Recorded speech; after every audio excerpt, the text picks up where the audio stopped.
UM dan London School of Public Relations Jakarta mempersembahkan PR Corner. PR Corner bersama Prita Kemalgani. Yes, masih di PR Corner di Light FM ya.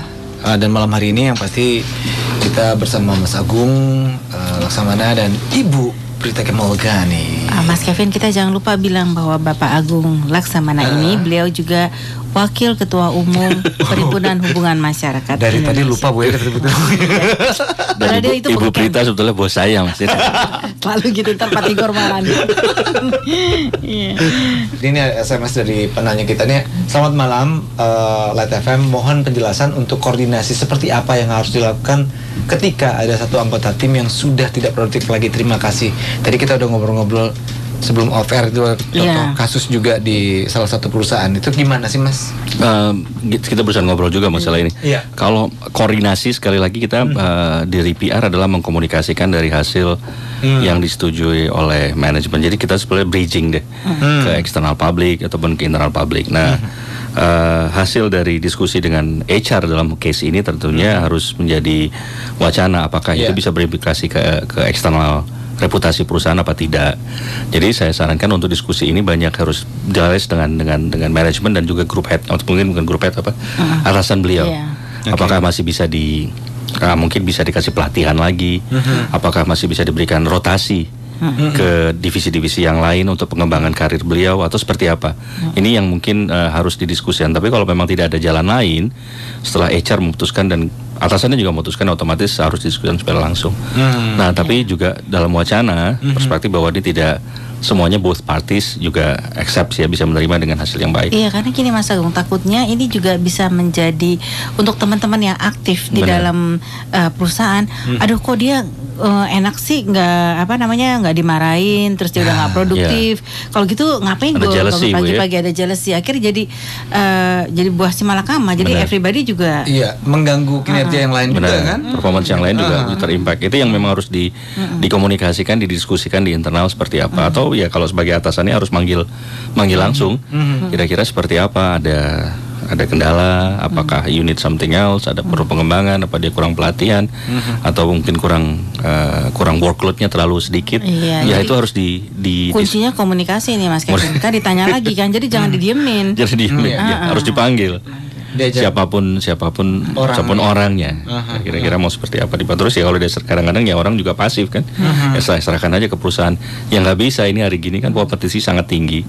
Anda mau kemana sebetulnya di perusahaan ini? What do you expect from this company? Itu harus ditanyakan. Kalau nggak ya jadi mediocre kan. Kita nggak mau orang yang bekerja di perusahaan sebagai mediocre tuh. Ya betul. Selamat malam, dia bilang, saya mau tanya cara mengatasi masalah hubungan antar karyawan di kantor. Karena kalau di kantor enak nggak enak gimana ya? Nih dari Adam. Maksudnya gimana Mas Kevin? Enak nggak enak? Maksudnya? Enak nggak enak itu ya kita Melayu kan Bu, biasanya gitu kan. Banyak nggak enak kan? Iya. Saya ngerti. Itu gimana tuh? Dia atasan tapi dia mungkin bertumbuh sama besar sama karyawannya, tapi kebetulan karir ini lebih bagus. Tapi ini temennya dia nih. Susah kan Bu kan kalau kayak gitu kan? Gimana tuh Mas Agung? Saya mungkin belum bisa kasih solusi, cuman sekedar masukan aja bahwa semuanya harus didiskusikan sih sebetulnya. Kalau memang enak gak enak ya, saya rasa sih udah apa ya, zaman komunikasi yang terbuka. Langsung saja ngomongnya plus minusnya seperti apa. Saya juga dengan tim saya juga begitu. Saya juga mengintrospeksi diri saya sendiri sih Bu. Jadi setiap tahun saya tanyain ke mereka, what is my pro and cons. Jadi saya pengen tahu positifnya saya seperti apa, negatifnya saya seperti apa. Kalau dia jawabnya positif semua, bohong tuh ya? Saya nggak percaya. Saya bilang saya need room for improvement. Tolong kritisi saya. Tahun depan catatan itu saya ambil lagi. Saya sudah improve nggak di sini? So I criticize myself supaya tahu kira-kira sesuai nggak dengan harapannya mereka. Karena as a team belum tentu saya benar semuanya, toh. As a team leader kan, so I need input from them. Nah ini juga kalau dengan teman-teman di sini, why not opening that communication platform ya, kira-kira bro kenapa nggak begini aja nih, kenapa nggak begini, apa yang bisa gua bantu nih untuk karir lu juga ke depan. Kalau selama Bapak kok Bapak sih jadi ini gara-gara Victor nih nulis skripnya kayak gini nih. Jadi Bapak gimana selama di Citibank, apa sih sebenarnya ada nggak sih masalah yang sangat atau biasanya kan satu kantor adalah masalah yang berat banget kayaknya nih, aduh berat banget gue ini. Ada. Oke.